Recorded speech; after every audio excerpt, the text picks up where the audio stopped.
Hello everyone and welcome back to TowerGate. It is TowerGate day number 1203, 1203, Monday, July the 27th, 2020. Thank you so much for tuning in. Okay, so we've had a lot of really cool little breaking news stories over the past 24 hours. Nothing I would say is no major bombshells like we've had in the last 2 or 3 days before, but just a lot of smaller stories that altogether are bombshell in themselves. Mostly dealing with the same topic. Obviously, this deposition by Christopher Steele with this Gubarev case. It's a new Gubarev case, by the way, over in the UK, and Chuck Ross getting his hands on the transcripts. Now other people are looking at those as well, and there's a lot of nuggets that are being extracted from this, and of course the outing of the so-called primary subsource. So all these things are kind of let's get this straight here. All these things are kind of driving some new information into the narrative. So we're going to go ahead and go through these, and I think you'll see what I'm talking about when we get to the end of the video. That I wouldn't say there's any one major bombshell like what we had the last couple of days, but these are a lot of like mini bombshells, which I think are building towards a larger narrative, which I think is coming in the very, very near future. So let's go ahead and start with just a couple of these headlines coming out. So we learned yesterday that Lynn Wood, the attorney from, I think he's from Georgia, who has been representing the Covington Catholic high school kids. And of course we know that they just won a big settlement with the, I think it was a Washington Post. I know they already had their settlement with CNN, then Washington Post. They still have 3 or 4 more lawsuits they're going to file, but this kid from Covington Catholic who was doxxed and treated very unfairly has been handled by Lynn Wood, who's, you know, pretty well-known attorney. And the thing is, Lynn Wood said that after he finishes with this case with the Covington Catholic high school kids, that he is going to retire. That is what he had been talking about. But now it appears he's changed his mind. He's not going to retire because he's getting ready to represent another very high-profile client. His name would be Carter Page. That's right. Carter Page has now got Lynn Wood representing him. Lynn Wood does not play around, as most of you know. This guy only deals in cases where he believes he's going to get large settlements. He's not interested in losing. He only takes cases he knows he can win, and win big. And the Carter Page case is obviously a slam dunk. A lot of people, including the government, are going to be paying Carter Page. There's a long list of people that Carter Page is going to be able to sue, and they'll pay up. A lot of people. And in fact, Lynn Wood is already talking about some of those people that he's going to be going after on behalf of Carter Page. They'll be going after Yahoo, Huffington Post, Michael Isikoff. Thank God. That guy, Isikoff, was a player in all this. He was a participant in all this. He was essentially he was almost like the reporter for the Clinton campaign in 2016. And he was running a lot of stories. He was definitely getting top inside information, all false, all fake information. But he was connected to the Clinton campaign, front and center. So yes, I've been wondering, talked a lot about this throughout the years that we've been doing these videos, as to whether or not some of these media figures can be held accountable, because they were literally, and some of these reporters were literally part of the coup. And Michael Isikoff would be at the very top of the list. So yes, Lynn Wood is looking at Isikoff along with Yahoo, Huffington Post. Right now, there'll be more later.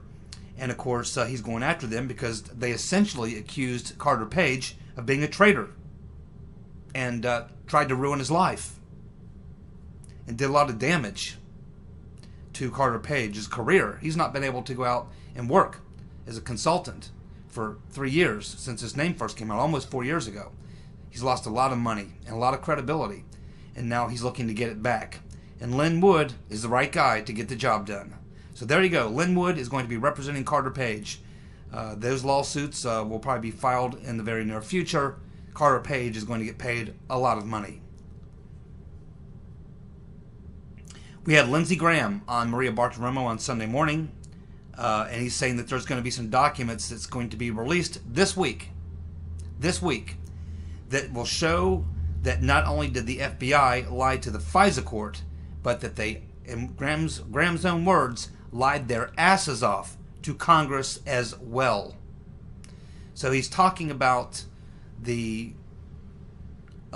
testimony that FBI officials gave to, I believe he's talking about the Senate Intelligence Committee. And apparently, from what Graham says, some of the answers they gave were flat out, straight up false, lies. And so I believe that we are finally going to get the transcripts of now we got the House Committee transcripts released a couple of months ago, and we've been reading those for quite a few months. But now we're going to get the Senate Intelligence Committee transcripts released, and Lindsey Graham says that's where it's going to show that these FBI officials lied to Congress in those hearings. He said those documents are coming out probably this week. Yeah, I mean, that doesn't surprise me. Lies, lots and lots of lies. It's all that's been going on for 3.5 years from these people. So we will wait and see what Lindsey Graham is talking about. But he delivered last week. He has delivered before with documents. So let's see what Lindsey Graham's going to drop on us this week. But he says it's going to be very damning, and it will prove beyond the shadow of a doubt that the FBI straight up lied to Congress, which he says is a crime. Which, of course, we know it is, because one of the crimes that Roger Stone was facing was lying to Congress. We have Adam Housley going on Newsmax TV and writing some columns over there in Fox, and he's saying that there are rumors that indictments may have already been filed. We would assume that means they're under seal. He says also there are other indictments in the pipeline. Indictments may have already been filed, and there are also other indictments in the pipeline. Yeah, I would think that's true, because we are getting pretty close now to the end of summer. Another, 6 weeks out or so. And yes, I would think that somewhere around Labor Day, we're going to see the first indictments. That would be my guess. That's what most people are speculating on. We have some more information on this so-called primary subsource of Christopher Steele, if you believe that. More on this source number 3, who, of course, was the person who provided the story about Michael Cohen going to Prague and paying off some Russian guys, acting on behalf of Manafort, who was running the show, and that sort of thing, which had all been knocked down very early on by the FBI.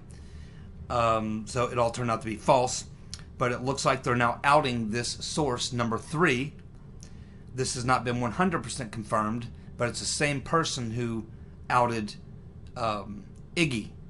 So if he successfully outed Iggy, he's probably right about this one too. And he's identifying this woman, source 3, as Olga Galkina, Galkina. And apparently they discovered her. She is a Facebook friend of Chinko.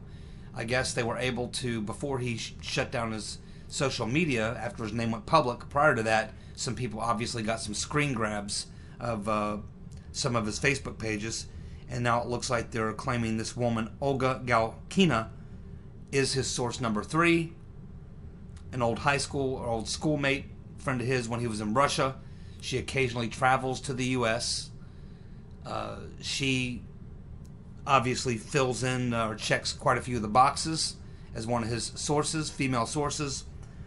And what's strange about this particular person is that she, at the time that she was providing this information, was living in Cyprus, and she was working for a company owned by Mr. Gubarev. She was working for a company owned by Mr. Gubarev, who's currently suing Christopher Steele for things related to the dossier. So that looks like we may have found one of the women sources. She's obviously not a government official, doesn't know any senior intelligence or military or anything like that, Russian officials, nothing like that. Just a social friend of Iggy, a drinking buddy, female drinking buddy. This is the one he described as sometimes she would come visit him in the U.S. and typically want to bum money off of him, which of course we know he doesn't have very much money.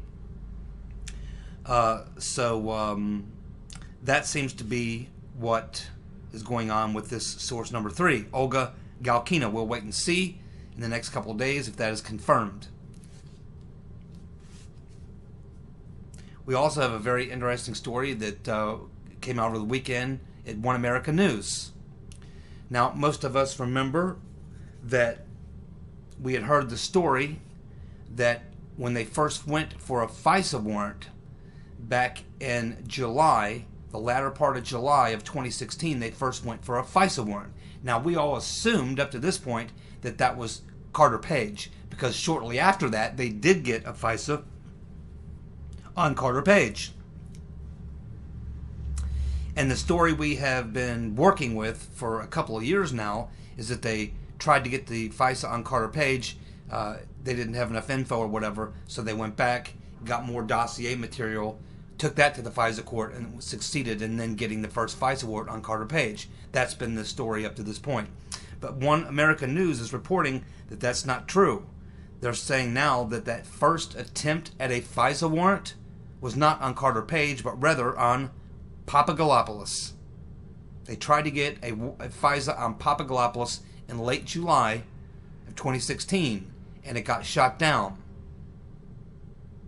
Then they went for the FISA on Carter Page. Now that's very interesting, because if you go back and look at the timeline, what's going on here, and this tells us a lot.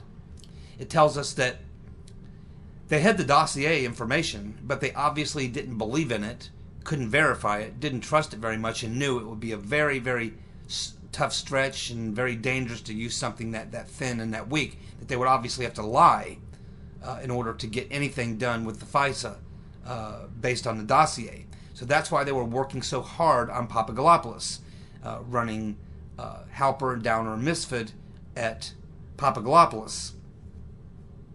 But they were not able to secure the FISA. So obviously what happened is they realized that they couldn't get the FISA on Papadopoulos. They probably threw up their hands and said, man, we're in trouble. We got to come up with something. Well, obviously we can't get the FISA on Carter on a Papadopoulos. Let's go back to Page. So they obviously went back to Carter Page, reworked what they had with the dossier material at that time. Remember, they don't have the full dossier at that time. They've just got several memos. So they obviously went back, reworked the memos, reworked stuff that we're getting from Steele, and then they went and got the FISA on Carter Page. So obviously they went after Page because originally they must have thought the dossier was too weak, and probably gave them a lot of concern because they couldn't verify any of it. And that's why they focused really hard on Papadopoulos. But then when they couldn't get that FISA, they get turned down, they go back to the dossier and go back to work on Carter Page. What's funny about that is that they work through that, they get 3 more FISAs, 2 more FISAs, and then they go back to Papadopoulos. So they started with Carter Page, or with Papadopoulos. That didn't work out. They go to Carter Page. They do get the FISAs on Carter Page. They get the first one and the 2 renewals, and then they go back to Papadopoulos. That's how desperate they were.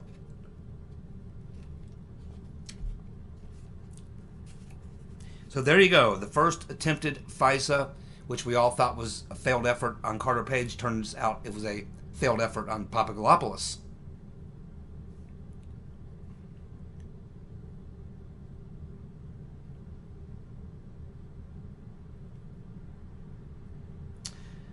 So a lot of people are talking, like me, they are seriously questioning whether Iggy is the primary subsource or if there's something else going on. And that has a lot to do with the fact that for a lot of people like myself, and this is where I'm coming from, who've been following this story for 3.5 years now, we've been down this road so many times, you know, it's not our first time in this rodeo. We know how how everything in this damn story has unwound over the past 3.5 years. And what that is it seems like every single narrative that we are given throughout this whole time, the original narrative, the first narrative that always comes out, always turns out to be proven false. We always learn later that the original narrative was not true, that it was made up, falsified, it was a hoax. And this is how this entire story has gone since I've been covering it, right along with a lot of other people who are covering the story. So a lot of us are wising up to the fact that from now on, whenever we get a new piece of information with a new narrative and it's coming out of the system, it's probably false. It's probably a cover story for what really did happen. We're getting all these cover stories, and then they get blown up. They release information, documents or whatever, which paint a picture of a narrative. But then once you dig into the narrative, 6 months, a year, 2 years down the road, it gets blown up, and you find out it was all a cover story for what really happened. And that's exactly why I'm very skeptical about this, Iggy character and him being the primary subsource. This is coming as a new story to us. It's coming as a result of people on the Crossfire Hurricane team running it, which makes me skeptical right off the top. And I have a rough time believing that the Rotten Reverend Clinton and her people who are running this thing would rely on someone like this, who's just not the type of player that you would want to pin your hopes and dreams on. And Hillary is pinning her hopes and dreams on the person who's providing the October surprise. She wants to know who that is and what they've got and what kind of, gravitas they bring to the table here. And I don't know that the Rotten Reverend would have a lot of confidence in a guy like Chinko. And the story is just too convenient. There's a lot of problems. There's a lot of reasons why I'm really skeptical about this Iggy character, Mr. Chinko, being the primary subsource. I smell a lot of, bad odor around that whole narrative. And like all narratives that we've been getting for the past 3.5 years, the original narrative that always comes out ends up getting blown up. It may take 3 years, but the original narrative always blows up. We find out it was nothing more than a cover operation to cover what was really happening. So a lot of people now are going back and saying, okay, where are we? They're backing up. They're looking at this primary subsource, looking at his history, looking at this crazy story that they're trying to sell us.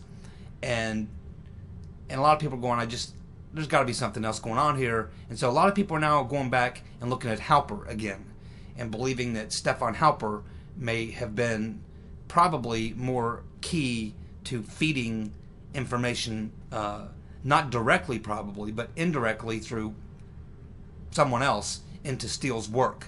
That Iggy is likely not a player really at all, or a very minor player, if anything, in feeding info to Steele. That's very likely that Stefan Halper probably had a lot more to do with information that was being pumped into Steele than Iggy.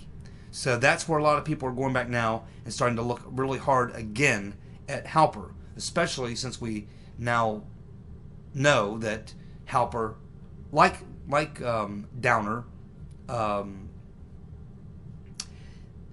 knew Bill Clinton, pretty well. So if Bill Clinton was involved in this, and I'm sure he was, and he was reaching out to people to help run some sort of a game, I think that Halper would certainly be someone that he might have tapped into, along with Downer and Misfit. I don't know who brings him into the picture, but a lot of people are going back and looking at the Halper again right now, because a lot of people are starting to come to the conclusion I came to, which the Chinko is just, it's not working for me. It's not passing my sniff test. There has to be something else going on. So if we are looking at there being some sort of a super secret source dropping garbage on Christopher Steele, and someone who likes to throw a lot of lies around, Halper would probably be a guy you'd want to look at. How he is connected into it, we don't know. But Halper, it's much more likely that he would have been feeding Steele than Chinko.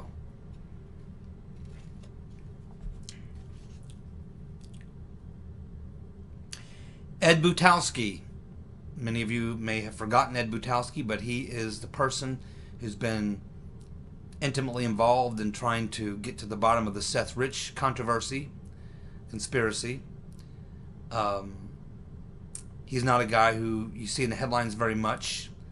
He's got this lawyer Ty Clevenger working on his behalf to try to get documents through FOIAs, but he's facing a same type of uphill battle that Judicial Watch and other people face when you try to get documents out of the FBI. We occasionally get stuff from Clevenger, but he's hit a brick wall.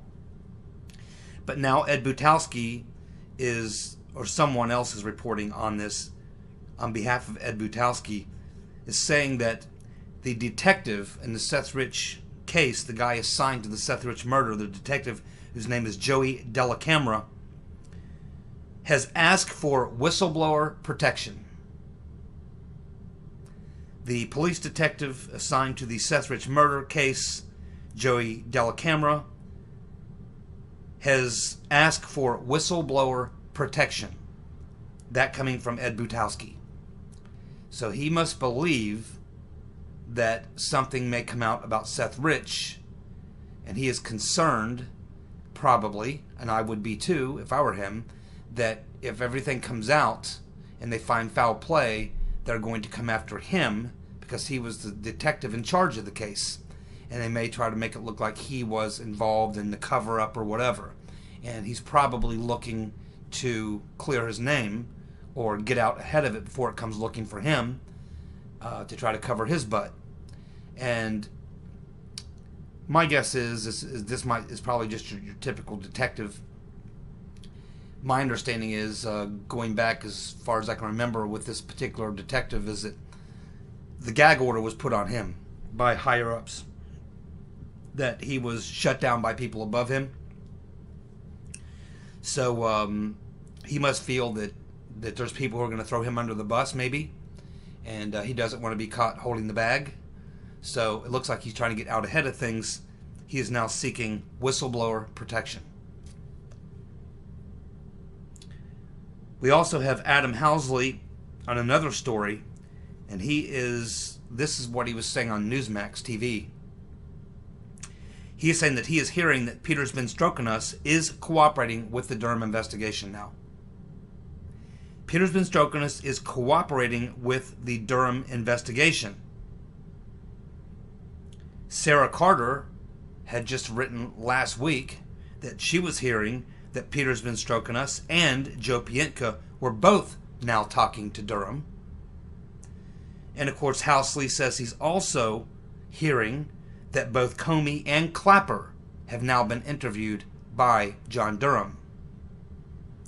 So this actually would make sense, because when they released that document 2 weeks ago, Peter's been stroking us his notes, where he essentially destroys the New York Times, and in the process,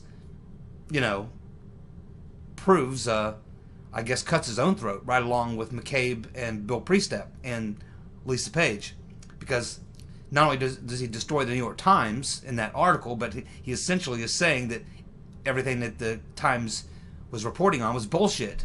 Well, if he's writing that down and saying it's all bullshit, then we know that Peter's been stroking us. This was on February 14th of 2017. That means that Ben stroking us is basically admitting that he knows the entire thing's a hoax. But yet he, Lisa Page, McCabe, Priestap, all continue their efforts despite Strzok's own notes. That would have been a very, very damning piece of evidence in court. And I kind of wondered at the time why Barr is releasing something like that, because that's something you would think that a prosecutor like Durham would not want to let go of. He'd want to use it in a court case. Now, this explains it, because the reason we're probably seeing a lot of these documents now that we normally would not see is because Durham doesn't need them anymore.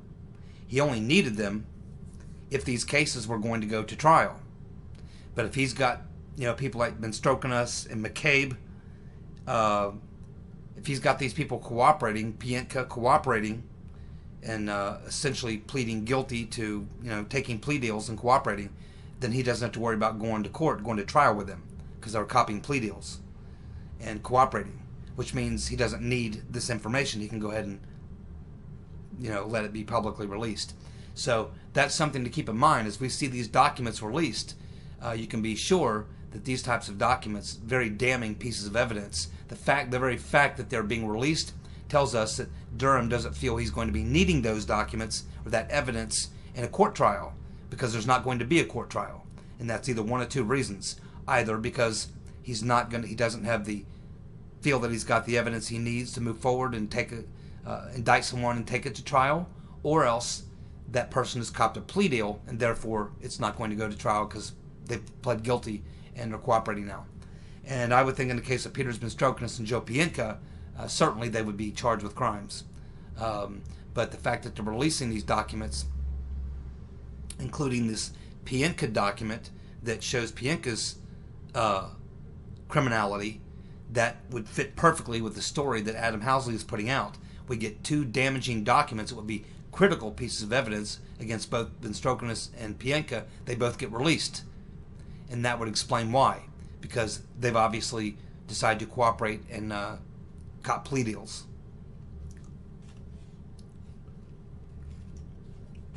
That would explain the release of these documents. Interesting that he's also saying that Comey and Clapper have talked to Durham at this point. We were wondering when they'd get around to that. So it looks like now Durham must be getting down to the end of the game, because now a lot of these top tier people that he's been interviewing a lot of mid-level people, looking at a lot of documents, doing a lot of this sort of stuff, but we're now hearing big name people, top tier people we're hearing that those interviews are now happening, and we're hearing plea agreements are coming. There's indictments in the pipeline, all these sort of things.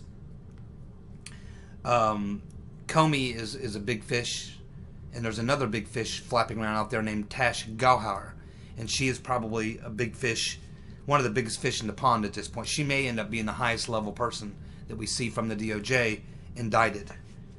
We'll have to keep following that. Of course, yesterday we talked about the fact that Durham has not, according to his lawyer, talked to Dan Chinko, but Housley also saying that Durham this has already happened weeks ago, had already asked about Dan Chinko, was interested in Dan Chinko and other people associated with the dossier. So that's out there as well, and the fact that they released this information tells us that Durham probably doesn't have much use for Dan Chinko. Yep, I wouldn't have much use for Dan Chinko either, other than he's part of a plot. He's worthless to you as a witness. I mean, he's not going to help you as a witness.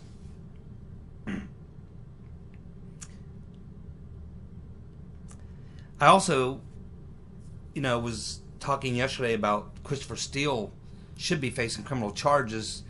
I'm not a criminal lawyer or anything like that, but I did decide just to go dig around just a little bit to see what sort of crime that you would be guilty of, if any, if you're being paid by the FBI and you give the FBI false information.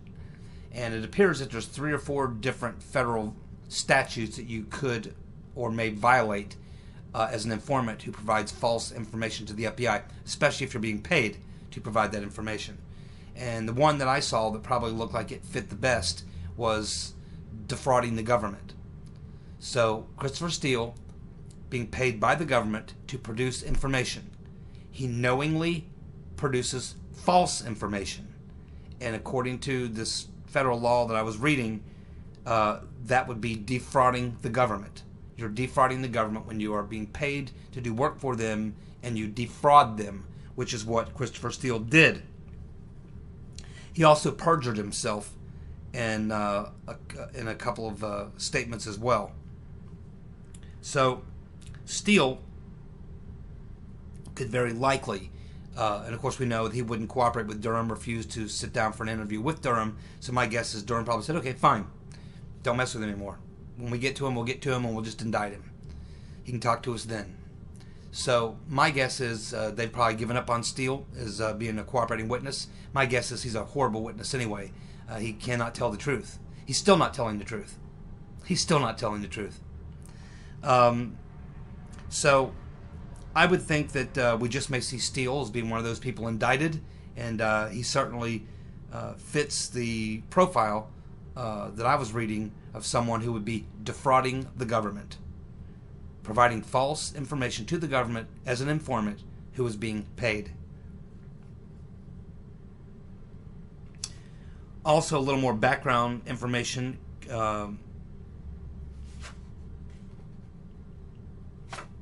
Yes, a little more background information. I was talking about Tash Gohar.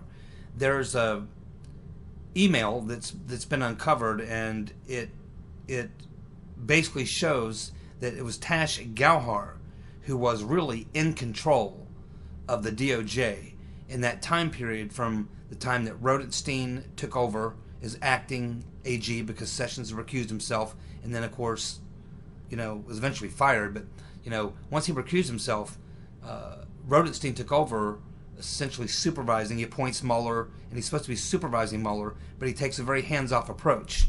But someone was operating as a controller, essentially protecting Mueller more than overseeing, was more like protecting, and that person is Tash Gohar. And someone did some background information on Tash Gohar and pointed out that she was a top-tier player in all of this stuff, not just even the Hillary investigation, the Operation Crossfire Hurricane, the Flynn stuff, the FISA stuff, but going back even before that to Uranium One. So Tash Gohar is a major top-tier player, maybe the top-tier player on the DOJ side, that was involved in everything and would have known everything, and would have been one of them. She would have been one of the top people at DOJ that would have seen all of the exculpatory information, all the background information, all the notes and everything, but still went ahead and guided and signed off on the FISAs on Carter Page, and then moving forward with the Mueller investigation as well as Crossfire Hurricane. She was a key top-tier DOJ person in all of these events, and so there's a lot of people really focusing now on Tash Gohar, and I imagine we'll be hearing a lot more about her in the days and weeks to come.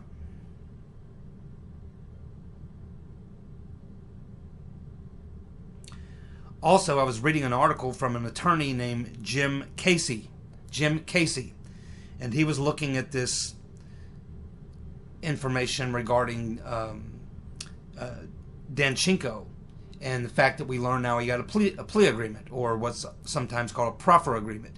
And in his article, he says that Chinko's first interview with the FBI with his lawyer is where he had a proffer agreement, essentially immunity. And this lawyer explains that what that means is that he was talking to the government as a cooperating witness, not an informant or an asset. He said, and that will be a subject that will be called, in other words, he would be a subject that will be called to testify. Now, if you remember yesterday, we talked about his attorney, Mark Shamel, and one of the bylines about Mr. Shamel, it says there, is that he prepares witnesses for criminal trials. So what this lawyer is saying is that the type of proffer agreement that he had is the type of proffer agreement you get when you're going to be testifying or a witness in a criminal trial, not when you're going to be an informant or an asset. So that is the argument that this person is making, and it may very well explain what's going on here. Is that Chinko is likely going to be turning on Christopher Steele and testifying against him. We also can document another lie by Jimmy the Weasel Comey. Jimmy the Weasel Comey testified under oath that the meeting with Flynn was not a setup, just a good old-fashioned counterintelligence briefing. That's what Comey testified to under oath. But now that we know from these documents, Comey was lying again. It in fact was an attempt to set up Flynn and size him up to set him up down the road. Pientka's own testimony. That's what he says. So Comey caught lying again. That's just another of the many times Comey perjured himself under oath. The hits just keep on coming.